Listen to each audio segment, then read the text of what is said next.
Шалом. Се надевам дека сте добри. Добри ли сте? Така ли е? Христос се роди, да слушнам? Христос навистина се роди, така е. Слава на Бога.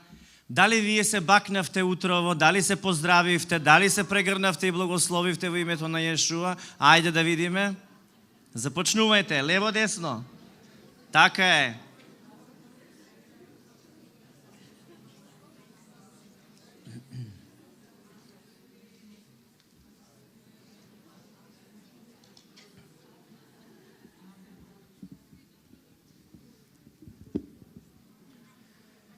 Таму каде што има љубов, знаеме дека Бог пребива.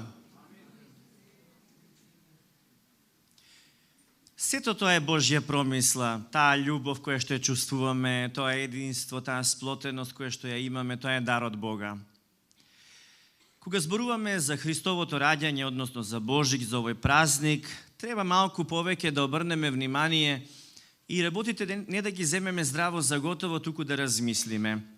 Имено, денес има различни информации за Исус, има различни толкувања на Светото Писмо. Денес се повеќе и треба да се открива вистината за Исус. Ако отворите CNN каналите и ако почнете да ги гледате оние документарни филмови, нема да добиете поттик во верата, туку можеби ќе се посомневате, затоа што се е под прашалник и се е релативно. И затоа не треба се да се верува на она што се пласира преку телевизијата, туку да се следи Светото Писмо, она што го пишува и што го вели за Исус. Амин. Како дојде Исус на планетата Земја? Во Стариот Завет било дадено пророштвото, го слушаме трети пат денес. Затоа Господ сам ќе ви даде знак, ете девица ќе зачне и ќе роди син и ќе му даде име Емануел, Исаија 7 глава 14 стих. Овој чин се случил со Христовото раѓање, кој што бил уреден од Бога. Значи не од човечки напор, туку доаѓа како Божја промисла. И тоа е израз на Божјата благодат. Амин. Бог ни го даде ова дете, Исус или Емануел, што буквално значи Бог е со нас или со нас е Бог. Тој дојде, како што слушнавме, преку девицата Марија, која што зачна од Светиот Дух, но дојде во што? Во вселенски брод? Во што дојде Исус? Дојде со круна? Не. Не дојде со вселенски брод, не дојде со круна. Дали дојде со војска од ангели кои што се бореа со него и за него? Не. Тој дојде во кревко тело. Во Јован 1 глава 14 стих вели: и Словото стана тело и се всели меѓу нас, полно со благодат и вистина. И ние ја видовме неговата слава, слава како на единороден од Отецот. Амин. Исус е тој кој што ја манифестира Божјата благодат. Тоа е Словото кој што стана тело. И што направи тоа тело? Се всели меѓу нас, полн со што благодат и вистина. Ова значи дека Бог, кој е со нас, е полн со благодат и вистина. Овој стих ни објавува дека ако ја знаеме вистината, вистината и ќе не ослободи. И тој стих го е Јован 1 глава 16 до 18. Слушајте. И сите ние примивме од неговата полнота благодат врз благодат. Зашто законот беше даден преку Мојсеја, а преку Исуса Христа дојдоа благодата и вистината.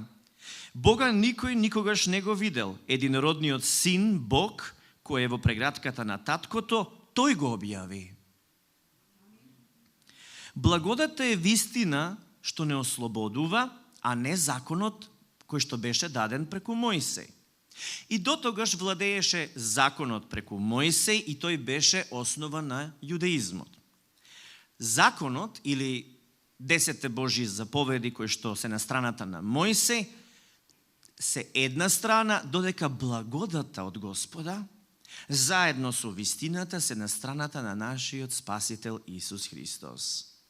Зошто ова го истакнувам? Затоа што денес се уште има христијани кои што се држат до Мојсеевиот закон и да ги исполнат 10 Божји заповеди. Тие преферираат да го почитуваат законот и религијата и мислат дека на тој начин ќе бидат ослободени или ќе бидат оправдани. Меѓутоа, тоа го прават бидејќи не разбират кој е Исус и што Исус направи за сите нас и за нив. Дали се разбираме? Затоа е потребно да се чита Светото Писмо и да разбереме дека нашата вера е основана на фактот дека Бог се отелотвори.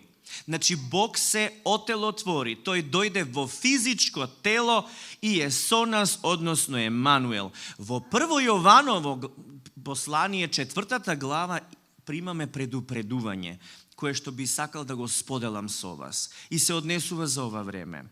Вели, драги мои, не верувајте му на секој што тврди дека во себе го има Божјиот дух.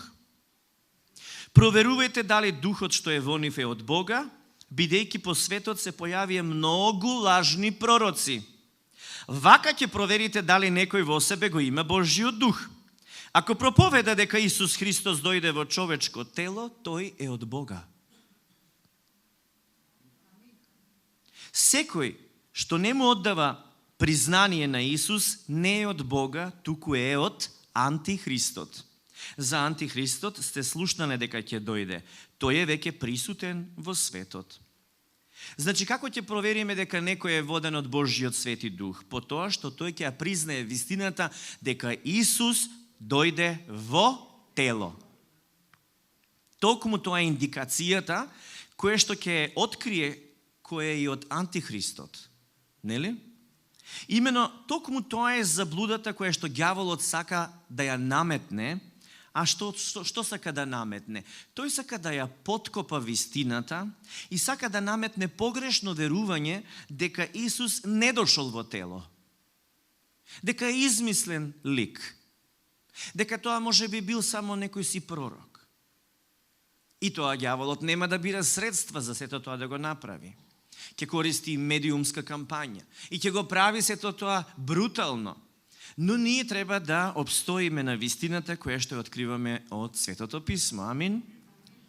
Затоа денес ние објавуваме дека Христос се роди, дека дојде во тело, се отелотвори, така ли е? И таа вистина е силна, бидејќи објавуваме дека Емануел или Бог е со нас, значи Спасителот од Бога е испратен, дојде во тело како нашето. Затоа објавуваме дека Христос се роди и вие потврдувате на вистина се роди. Сега вака. Многумина луѓе тврдат дека се побожни, дека веруваат во Бога, но за жал не го прифаќаат Исус за Божји син. Затоа си живеат и поразено од светот и од самите неправди кои што се случуваат во светот. И таквите луѓе не се спасени, немаат спасение, немаат вечен живот, го немаат Бога во себе и без разлика тие колку одат во црква и тврдат дека се побожни, тие не осознаваат што значи да се биде спасен. Во Прво Јованово послание вели секој што го прифаќа Исуса како Божји син, го има Бога во себе, а и тој е во Бога.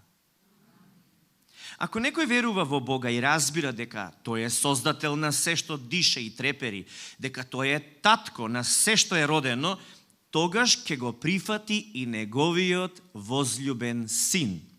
Го пишува исто во Прво Јованово 2 глава 23 вели: секој што не го прифаќа синот, покажува дека не го прифаќа ни таткото. А секој што го признава синот, во исто време го признава и таткото. Амин. Од ова веќе знаете дека тие кои што не го прифаќаат Исуса за Божји син, не го познаваат воопшто ни Творецот. Некои тврдат дека Исус е пророк, други дека е учител, трети велат дека е само исцелител, но не осознава дека тој е Божјиот син, а во Словото вели Прво Јованово 5 глава, секој кој верува дека Исус е Христос, кое што значи помазаникот, Месијата или Спасителот, вели роден е од Бога. Значи секој кој верува дека Исус е Христос, е роден од Бога. Секој кој го љуби родителот, Творецот го љуби и оној кој е роден од него, а тоа е Исус. Амин. Ако го љубиш Таткото Небесен, тогаш го љубиш и родениот од него, а кој е тој? Исуса Христа. Сега, да го прифатиш, да го љубиш Исус, значи пред се да ја прифатиш неговата љубов за себе си. Односно, да откликнеш со љубов кон неговата љубов. Прво тој не возљубува, а потоа ние кога го разбираме тоа, откликнуваме на неговата љубов. Амин. Токму тогаш се случува нешто подлабоко отколку само религија, а тоа е едно водство од Светиот Дух. Знаете дека Светиот Дух е третата личност од Светото Тројство. Бог е Дух, нели? И на Педесетница се спушти Светиот Дух и од тогаш на планетата Земја Бог е присутен преку Светиот Дух. Тој Свети Дух е Дух на вистината, а таа вистина е самиот Исус Христос. Светиот Дух не води во подлабоко познавање на вистината за Христос и тој ни открива за личноста на Христос, дека е Божји Син, но не само тоа, туку ни носи и поголемо откровение за вистината дека Исус Христос е наш Господ и Спасител. Многу луѓе велат, ама како вие тврдите дека Исус е Господ и Спасител? Знаат дека е Божји Син, но не разбираат како тоа е Господ и Спасител. Во 1 Коринтијаните 12 глава вели вака: Затоа сакам да ви кажам како да разликувате дали нешто е навистина од Бог. Како што ни еден човек кој е воден од Божјиот Дух не може да го колне Исуса, така и никој не може да исповеда дека Исус е Господ, доколку не е воден од Светиот Дух. Амин. Значи, тие што се водени од Светиот Дух, внатрешно добиваат откровение дека Исус Христос е Господ.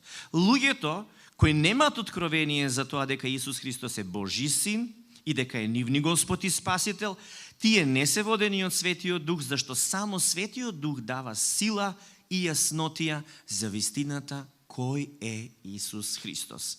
Ако го немаат Светиот Дух да ги води, тогаш немаат ниту лична врска со Христос. А штом го немаат Исус, тогаш не се синови на Бога. Зашто пишано е: сите оние кои ги води Божјиот Дух, тие се Божји синови. Римјани 8 глава 14 стих. Амин. Сите вие кои што сте тука денес, вие сте поттикнати од Светиот Дух да бидете тука, да слушнете дека Бог ве сака и дека тој сака да се всели во вас и да живее во вас. Затоа направете одлука да се предадете на Бога целосно, да му го посветите својот живот на Бога, за да добиете вистински и вечен живот во изобилието на Божјото присуство. Токму за да го искусиме тоа Божјо присуство во нашиот живот, Бог дојде меѓу нас, или Емануел. Всушност се реализираше Божјиот план Емануел, кој што може и да го прочитам, Тит 2 глава од 11 до 14 стих. Вели вака: Бог ни покажа колку ни е благонаклонет со тоа што дојде да ги спаси сите луѓе.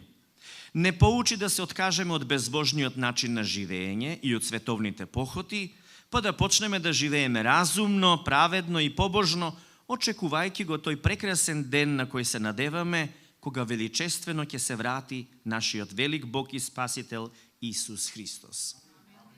Тој се жртвуваше за нас, за да не ослободи од секаков грев и да не направи чисти. Тој сака ние да бидеме Негов народ и од се срце да го правиме она што е добро. И што научивме од овој стих? Пред се дека Бог ни е благонаклонет. Така ли е? И тоа треба да не доведе до разбирањето за таа Божја благодат. Таа е неискажлива скапоценност преку која од нечистотијата што доаѓаше од непослушноста на луѓето, Бог подготвил пат за тие развратени мажи и жени да се спасат од Божјиот гнев. Затоа Божјиот народ, кој што ја прима Божјата благодат преку Христос, може со восхит да каже онака како што кажува и апостолот Павел. Вели, но со Божја благодат сум она што сум. Повтори. А неговата благодат која ми е дадена мене, не беше напразно. Туку се потрудив поизобилно од сите нив. Но не јас, туку Божјата благодат која е со мене. Амин. Ова го прочитав од 1 Коринтијани 15 глава 10 стих и ова е изјава на апостолот Павле. Тој потврдува дека со Божјата благодат е она кое што е и така ја исполнува мисијата за која што е повикан. Така и ние сме повикани со Божјата благодат да извршуваме она што Бог сака да го извршиме за да се прослави неговото славно име. Видете, по природа сите луѓе се мртви, духовно мртви, односно одделени од Бога и подвижни мртовци, би рекол. А како мртовци, непреродени, сите се подложни на Божјиот гнев. И затоа ќе прочитам и од Ефесјаните 2 глава, за да разберете. Вели вака, порано и вие бевте мртви, вечно осудени од вашите престапи и гребови. Живеевте грешно, онака како што живее и останатиот свет. Му се покорувавте на ѓаволот, на оној што владее со силите во воздухот, на духот што и сега владее во оние што не му се покоруваат на Бог. Сите ние порано живеевме така, се раководевме од нашите телесни страсти, го правевме она што го сака нашата грешна природа преку телото и умот. Со таквата наша природа ние бевме подложни на Божиот гнев, како и другите луѓе. И ова го прочитав од Ефесјаните, односно Новиот Завет. Така да ако го немаш Христос, ти не си прероден Божји човек и затоа Божиот гнев останува врз тебе. И затоа многу луѓе страдаат. Значи гревот е кривично дело кое што се казнува со Божиот гнев и без Божјата благодат ние што сме? Прочитавме мртви, поробени од гревот и под Божиот гнев. Значи, сето тоа е состојба на целиот човечки род. Значи, целиот човечки род е виновен и е во нечиста состојба кое што е спремно за вечно проклетство, за вечно страдање. Сега, како Бог тоа го реши? Во истата глава, 4 и 5 стих, од 2 глава на Ефесјаните, вели, но Бог, кој е богат во милост, во што? Поради својата голема љубов, така? Љубов, со која што не возлюби нас, не оживе заедно со Христа и нас, кои бевме мртви поради нашите гревови, по благодат сте спасени. Третиот збор е благодат. Значи, читаме 3 збора преку кои што гледаме како Бог одговара на таа очајна состојба на човештвото. Кои беа тие зборови? Љубов, благодат, да, милост прво, така е, љубов и благодат третиот збор, така? Сега, што е благодата? Благодата значи дека Бог ни го дава она кое што ние не го заслужуваме. Тоа е неговата излеана милост, која што никогаш ние не би можеле да ја заработиме со добри дела. Ова значи дека таа милост е бесплатна за нас. Но таа милост или благодат не беше бесплатна за Господ, именно него тоа го чинеше, да тој го пожртвува својот син Исус Христос за да го спаси паднатиот свет. Пред тоа искупително дело на Исус, извршено на крстот, бевме, како што кажав, подвижни мртовци. Но поради извршеното искупително дело на Исус, кој што се случи нели на крстот, по Божјата милост ние сме совршено оправдани и сега се нарекуваме Божји деца. Амин. Продолжувам 6 до 9 стих од 2 глава на Ефесјаните, вели, и со него не воскресна, и со него не седна во небесните места во Христа Исуса, та во идните векови да го покаже преголемото богатство на својата благодат според својата добрина кон нас во Христа Исуса. Зашто по благодат сте спасени преку верата, и тоа не е од вас самите, тоа е Божји дар. Не е од делата за да не се фали некој. Значи, што направи Бог? Бог ги зема развратните мажи и жени, осудените, и што направи? Ги седна со Христос на небесата. Така ли е? И меѓу тие бевме и ние. Ние не заслуживме да бидеме спасени. По милост на Бога сме спасени. По благодата. И тоа го примаме со вера. И кога го примаме, каде ни е местото? таму при Христос. Дали разбираме? Значи, благодата е Божиот одговор на срушениот човечки морал и нема друг одговор освен Божјата благодат. Кога се живее по оваа благодат Божја, стравот од Божиот суд се трансформира во радост, која што ја искажуваме со молитви, со фалење и со славење на Божјото име. Амин. Значи, Божјата благодат е подарок кој што за да се ужива и за да се искуси, потребно е пред се да се прими. И тоа не е доктрина или некое ново учење, туку што е? Тоа е самата личност на Господ Исус Христос. Подарок за секого е Исус, преку кого ја осознаваме Божјата совршена љубов и Божјата благодат и вистина. Амин.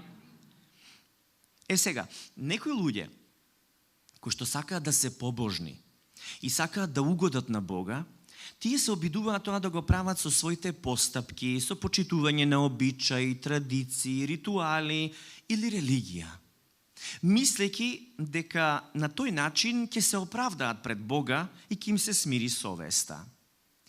Токму заради несигурноста што ја имаат во Божјата благодат и таа пројавена љубов кон нив од страна на Бога, некои од христијаните се обидуваат да го применуваат законот преку Мојсей, да ги почитуваат одново тие 10 Божји заповеди, односно како да го практикуваат јудеизмот, кое што е верата на евреите, знаете. И истовремено се обидуваат покрај почитувањето на законот да ја имаат и благодата на Христос. Тоа така не може. Зошто? Затоа што на тој начин ако се однесуваме, тогаш се отпаѓа од Божјата благодат. Во Галатјаните 5 глава 4 стих вели: тие што се обидуваат да се помират со Бог преку придржување кон Мојсеевиот закон, се одвојуваат од Христос и ја губат неговата благонаклоност. Затоа некои христијани, иако се спасени, се одвојуваат од Христос и отпаѓаат од Него без да се свесни дека ја губат неговата благонаклоност. А кога се отпаднати од Божјата благодат, луѓето тогаш не може да се спротистават на гревовите, бидејќи се обидуваат со своји напори, со своја сила, со своји правила, со себеодрекување, принесување на жртви, постења, односно преку почитување на религиозниот закон, сакаат одново да се соединат со Бога. Тоа е невозможно. И затоа се отпаѓа од Божјата благодат.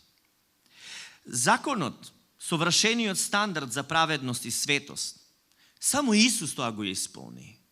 Ни остави пример кој што треба да го живееме, но не да го почитуваме одново законот да се враќаме во религија, туку да бидеме движени од Светиот Дух во секојдневно искусување на Божјата благодат.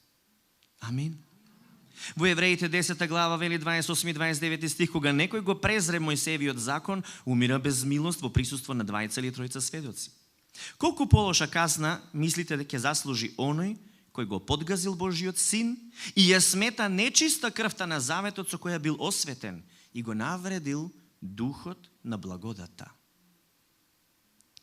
Ова значи дека оној кој го подгазил Исус и делото што тој го изврши, оној кој што ја смета нечиста крвта на заветот со која бил осветен, оној кој што го навредил духот на благодата, ќе заслужи казна. А кој е тој човек?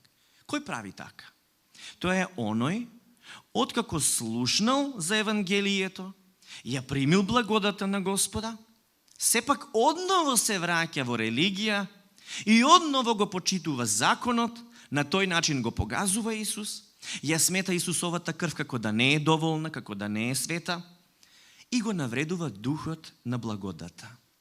Значи, тоа е човек кој покрај тоа што е ослободен од законот, одново се враќа во само трудење, само праведност, само истакнување, само доволност, односно состојба која што јас ја опишувам со еден збор егоцентричност. Ние сме повикани да сме богоцентрични, а не егоцентрични. Таквиот човек кој што е егоцентричен, тој смета дека со сопствени сили, напори и правила ќе постигне самоправедност, искупување или спасение пред Бога. Тоа е како горд човек да му вели на Господа: не ми треба твојот син, јас сум доволно добар со добрите дела што ги направив, помагав на вдовици, на сиромаси и на сираци. Јас сум праведен пред тебе. Ете така тоа звучи.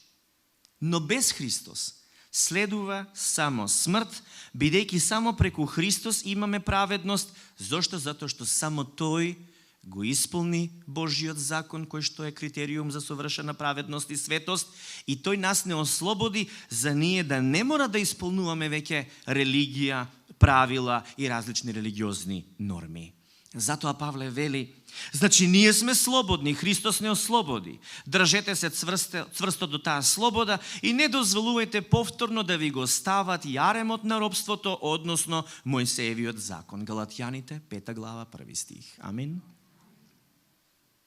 Затоа, да живееме водени од Светиот Дух, по благодата од Бога, која што не учи, да не живееме безбожно, туку во заедништво со Христос, да дозволиме секогаш да сме понизни, радосни и она што е важно да го разбереме. Оној подарок кој што го примаме од Бога, а тоа е Исус Христос, тоа да го даваме.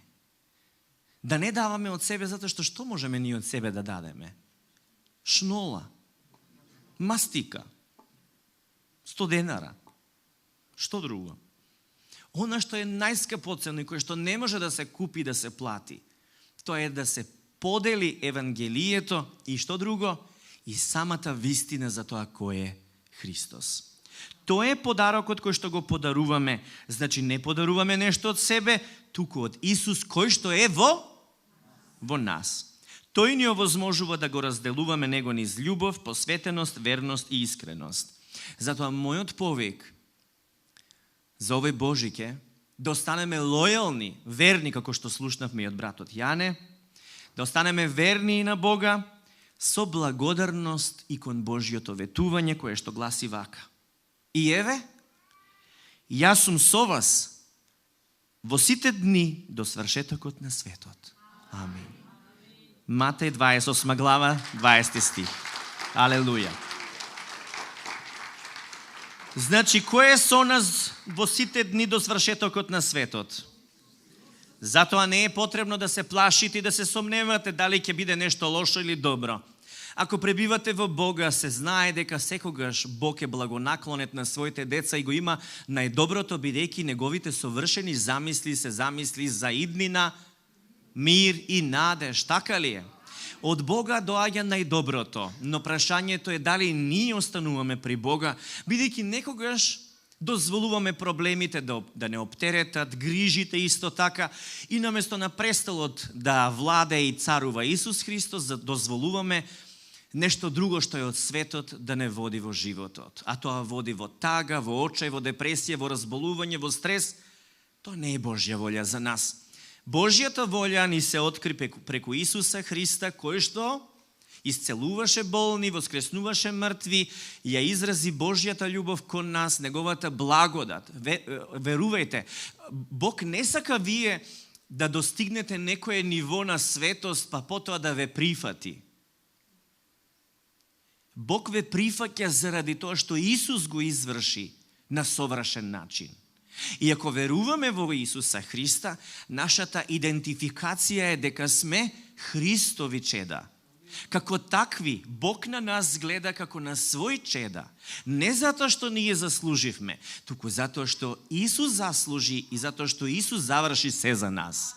Затоа единствен начин да бидеме спасени, единствен преку кого имаме спас, е самиот Исус Христос. Затоа што и самиот Исус објавува: никој не може да дојде при Отецот освен преку мене, зашто јас сум патот, вистината и животот. Амин.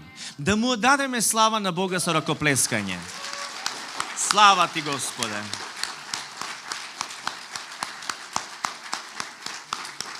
Слава на Бога. Ајде да ги кренеме рацете и да кажеме: Господи Исусе Христе, Твоето име е над секое име. Се радувам и те славам и ти благодарам што денес го примам ова слово кое што ми дава жива вера во тебе. Ти благодарам што ме правиш плоден и што ми покажуваш колку многу ме љубиш. и дека имам семејство по вера. Фала ти Боже, што не сум изгубена овца. Јас во овој момент ти се поклонувам. Верувам во Тебе, Исусе Христе, дека на крстот Ти беше распнат за мене, за моите гревови. Умре, беше погребан и на трет ден воскресна. Јас те примам за мој Господ и Спасител. И мојата душа, моето тело, мојот живот во целости ги посветувам. Денес се радувам на Божјата милост, бидејќи осознавам зошто дојде Исуса. Дојде за мене, дојде за сите луѓе. И јас го примам подарокот и велам Емануел, Бог е со нас, Бог е со мене.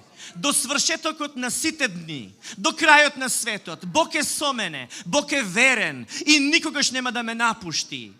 Бидејќи Тој е верен и лојален. Дури кога јас не сум постојан, Ти, Господе, си постојан. Во Тебе се надевам. Ти си моја карпа, мој штит, моје спасение. И затоа, со радосно срце велам, Татко Небесен, во името на Исус, Ти благодарам и Ти оддавам слава и чест. Амин. Слава на Отецот и Синот и Светиот Дух. Амин. Алелуја. Алелуја.